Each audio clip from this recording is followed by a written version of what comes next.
We're in Tallahassee, Florida, where the nation's top super-modified mud racers have assembled to do battle on an 80-foot-long course. Remember, though, they only have 80 feet in which to stop from 60 miles an hour. First man up, Jody Kelly from North Carolina, the Stumpy's T Roadster. On the brakes, he'll stop in time. The elapsed time, a career best 1.750. Kelly will take the #1 spot of the 4 available qualifying positions. Here's Tony Ferroti from Detroit, the Let's Boogie Roadster.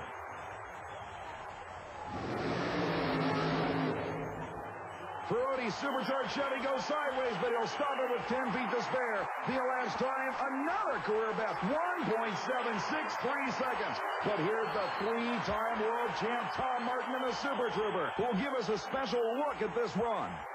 Hi, I'm Tom Martin from Portage, Indiana. I'm the 1990 Camel Mud Monster Mud Racing Champion.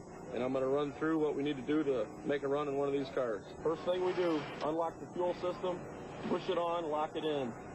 Second thing, 2 magneto switches on. Third step, turn on the master battery switch. Last step for starting the engine, starter button right here. Push this and the engine will start. Okay, we get the car lined up in the tracks that we choose at the starting line. There's usually more than one track we can choose, left, right, or center. We try to pick the best.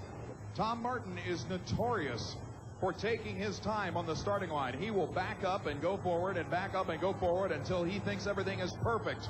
So we're all lined up. We put our hands up, let the man know we're ready to have our kill switch hooked up. It's all safe.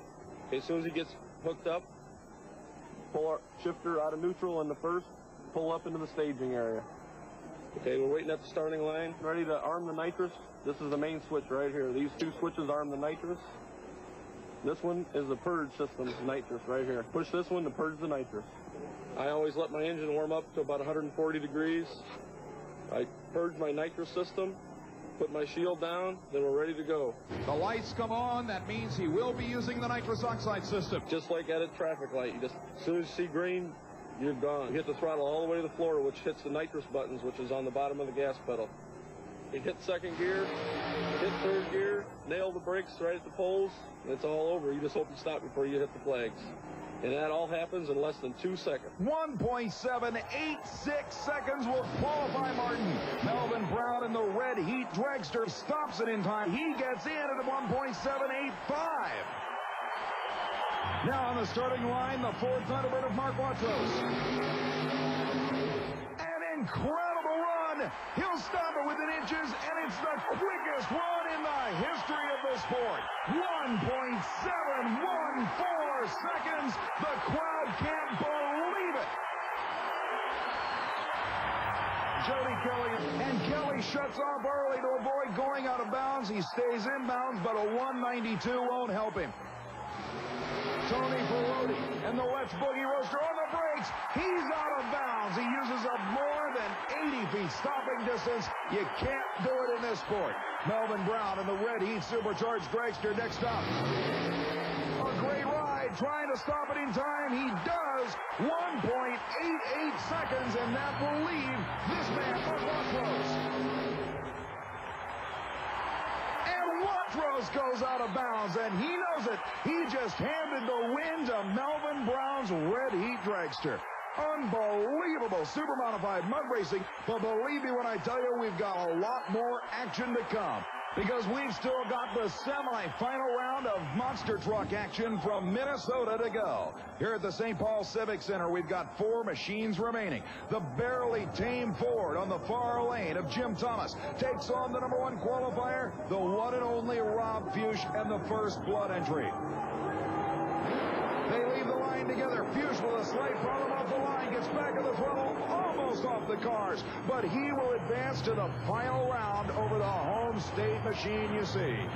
A tough break for Thomas, as he had a slight advantage, especially when Fuchs had to lift right there off the throttle, getting a little sideways as he left the line, even more sideways across the cush cars, but he'll be in the final round. The question is, who will he face for the U.S. Auburn Association Championships? It'll be Hercules, Larry Torre in the near lane, and Barefoot, Todd Blazer on the far side of the course. The defending world champ machine staged and ready. The Christmas tree lights go green. They leave side by side, but it's barefoot on a nosedive again. Blazer trying to stop the truck, and he barely does before meeting the concrete wall. You can see on the replay the start was even, but watch this finish. Unbelievable ride for the incredible Todd Blazer. He'll advance to the final round. Let's take an isolated look at this landing. Unbelievable, boy. He's staring in there and hitting the brakes at the same time. And he has survived to the final round. And survived is the key word here in St. Paul. Keep in mind, these drivers have been through 4 rounds of eliminations and qualifying. And in the final round, it will now be a war. Even though the barefoot Chevy did not qualify that well, Rob Fuchs, the pole qualifier, of course, goes into the final to take on one of the most feared trucks in the sport. The young independent from Woodstock, Illinois, has been picture perfect all day long with wheel standing starts like this first round effort. Could have the power to overcome it. We'll see.